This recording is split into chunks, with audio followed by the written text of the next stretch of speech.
Alright,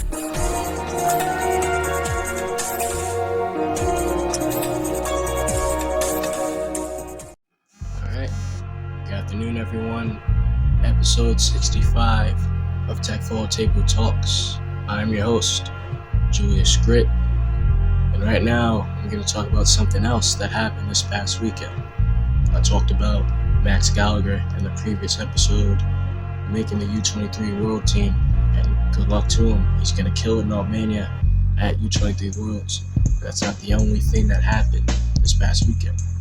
There was another tournament that happened called the Spartan Nationals, a fairly recent tournament.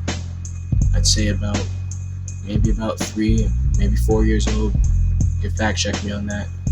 And obviously it's affiliated with Spartan Combat. And this national tournament's good. They got some good guys in there.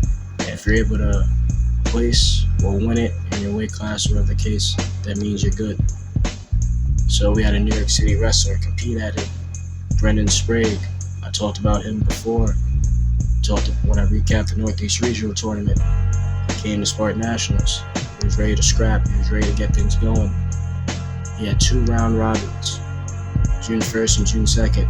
He wrestled very well. I watched all those matches. He did great. And right here, I cover him. He wound up wrestling at 113 pounds in both weight classes. So round 1, he went against Matthew Kowitsky, Ponte Verde High School. So to start off, a very clean duck by Sprague for 2. A nice fake to a double, then a leg release by Sprague after that. Then Sprague hit another clean duck when they got stood back up. The score is now 8-0 Sprague. Sprague hit a nice super duck to end the match with a 10-0 tech fall. Now, I mentioned Brennan had 2 round robins.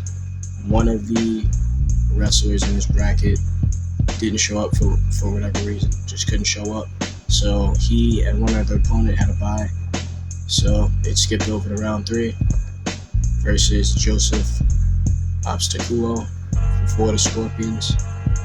Sprague tried to hit a duck at first in the beginning of the first period, but he got stuffed.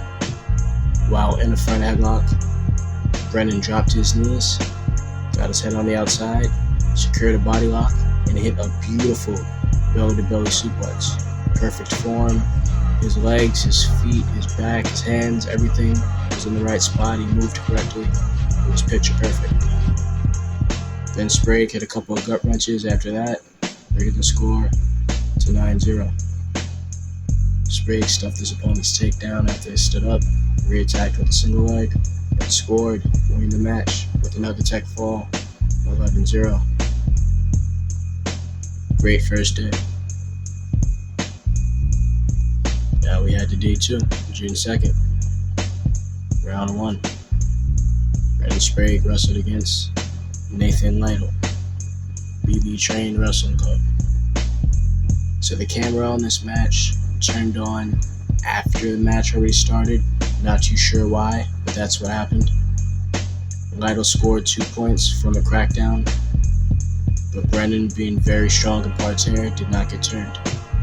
Brennan hit a nice re-attack single leg, re-attack into a leg lace, and then the score was now 4-2, Sprague's in the league. Sprague then hit a nice duck under to a hip toss, which led to a pin. Good job by Sprague, and that match quickly. Round 2 versus Liam Davis from Spartan RTC in Florida. They expanded, hence this tournament. So during this match, the lower third wasn't on the screen and there was some camera issues. So I was able to keep score. Very nice scramble to start off the first period. Sprague forced a stalemate, so he battled through that. Davis then got a takedown. Then the camera cut, and then it showed them in neutral. Again, camera issues. A nice little single to a scramble by Sprague. Brennan got 2, and his opponent got 1. Brennan tried to defend the single leg, but eventually got scored on. Then Davis turned Sprague a couple times with the bar on. Sprague attempted a head pinch throw later on, but got scored on. Davis wound up winning the match. I'm not too sure what the score was. The lower third wasn't there, but hey, Sprague wrestled really good against a tougher opponent. Those are the matches that get you better. Then round 3, Sprague goes against Zakir. I'm not going to try and pronounce his last name. Also from Spartan RTC4. Back and forth scoring from a scramble. Then Sprague scored 2 more points than his opponent via a cradle at the end of the scramble. Zakir attempted to score off an ankle pick, but Sprague shut it down. Then with a quick ankle pick, with a really good ankle pick setup of his own, Sprague kept his head in his opponent's ribs, chased his opponent down, and eventually got 2. And Sprague was happy about that takedown. If you watch the match, you can see him smile at the end of that. So now the score is 6-2 Sprague. Then his opponent took a quick shot on him. Really nice crackdown defense from Sprague. That got him 2 points, but then he got reversed for 1. Sprague then rolled over his opponent for 2 points.